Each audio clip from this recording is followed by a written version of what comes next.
चौबे जी चले छब्बे जी बनने, दूबे जी बन के लौटे। ये कथ्य बजरंग पूनिया, साक्षी मलिक कादियान और विनेश फोगाट पर 100% फिट होता है। एक बार चैंपियन और खेल के प्रतीक के रूप में सम्मानित, अब वे व्यापक आलोचना और सार्वजनिक उपहास का सामना करते हुए विपक्षी दलों के अघोषित सिपाहियों के रूप में चिन्हित हो चुके हैं। नमस्ते, यह है TFI और मैं अनिमेश पांडे उन कारणों की पड़ताल करूंगा जिनके पीछे वो पहलवान जो कभी राष्ट्र का नाम रोशन करने वाले चैंपियन के रूप में जाने जाते थे, अब पूरे देश में हंसी का पात्र बनते जा रहे हैं, जिनकी बातों को गंभीरता से लेने वाले बहुत कम हैं। तो अब लंबा आरंभ करते हैं। कुश्ती समुदाय के भीतर कथित अन्याय पर प्रकाश डालने के नए ख्याल से विरोध प्रदर्शन जनवरी या फरवरी के आसपास शुरू हुआ, परंतु यह शीघ्र ही एक ऐसे चक्रव्यूह में बदल गया जो उनकी विरासत को हमेशा के लिए कलंकित करने का खतरा बढ़ाता है। जैसे ही उन्होंने अपना विरोध जंतर मंतर से पवित्र गंगा नदी के तट पर स्थानांतरित किया, उनकी हरकतें तेजी से हताशा और ध्यान आकर्षित करने वाली हो गई। पदकों को फेंकने और आमरण अनशन का सहारा लेने की उनकी धमकी न्याय की वास्तविक खोज के बजाय ध्यान बटोरने के लिए एक अधीर कदम की भांति लग रहा है। इनका विलाप तब और बढ़ गया जब कुख्यात अराजकतावादी राकेश टिकैत के भाई नरेश टिकैत को पदक सौंपे गए, जिन्होंने सरकार को अप्रत्यक्ष रूप से इस विषय पर धमकाने का भी प्रयास किया। देखिए, विरोध करना एक लोकतांत्रिक अधिकार है, परंतु उक्त पहलवान बिना किसी कारण के विद्रोही बने हुए हैं और हवा में तलवार क्षमा करे अपने दांव पेच दिखा रहे हैं। इनके विरुद्ध हुए अन्याय में शामिल अधिकारियों के विरुद्ध कानूनी कार्रवाई के आश्वासन के बावजूद उनकी अधीरता और एक व्यक्ति को हर कीमत पर कैद देखने का दृढ़ संकल्प उन्हें महंगा पड़ रहा है।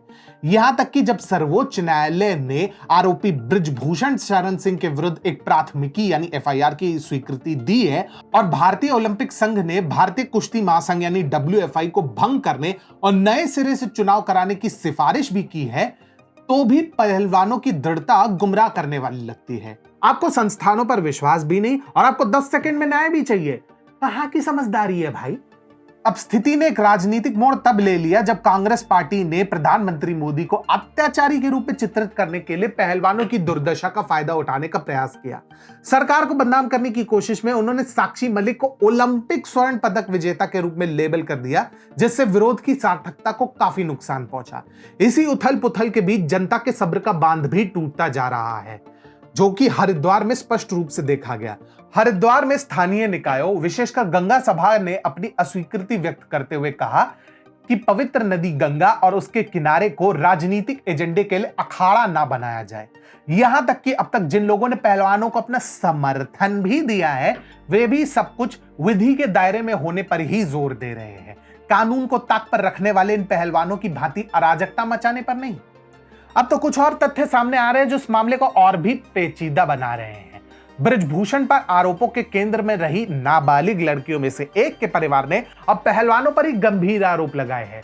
लड़की के चाचा के अनुसार विनेश फोगाट, साक्षी मलिक, बजरंग पूनिया और अन्य लोगों ने केवल अपने निजी लाभ के लिए यह सारा प्रपंच रचा है। अगर ये सब कुछ सही है तो ये बहुत चिंताजनक बात है और इस परिस्थिति में कभी राष्ट्रीय नायक रहे सुशील कुमार के पतन पर भी ध्यान देना अवश्यंभावी है। जो कभी देश के गौरव थे, उसके गुंडागर्दी की सनक साथी पहलवान सागर धनखड़ की दुखदाई हत्या में परिणत हुआ, जिससे उन्होंने जो सम्मान और गौरव अर्जित किया था उनसे वह छिन गया।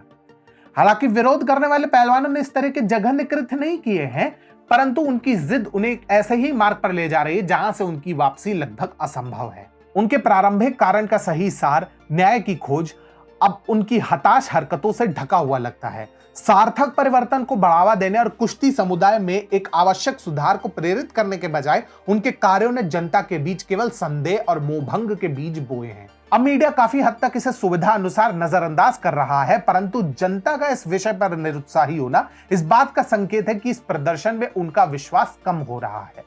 पहलवानों के लिए अपने दृष्टिकोण का पुनर्मूल्यांकन करना, कानूनी प्रक्रियाओं के साथ खुद को संरेखित करना और अपनी शिकायतों के समाधान हेतु वास्तविक बातचीत की तलाश करना अवश्यंभावी है।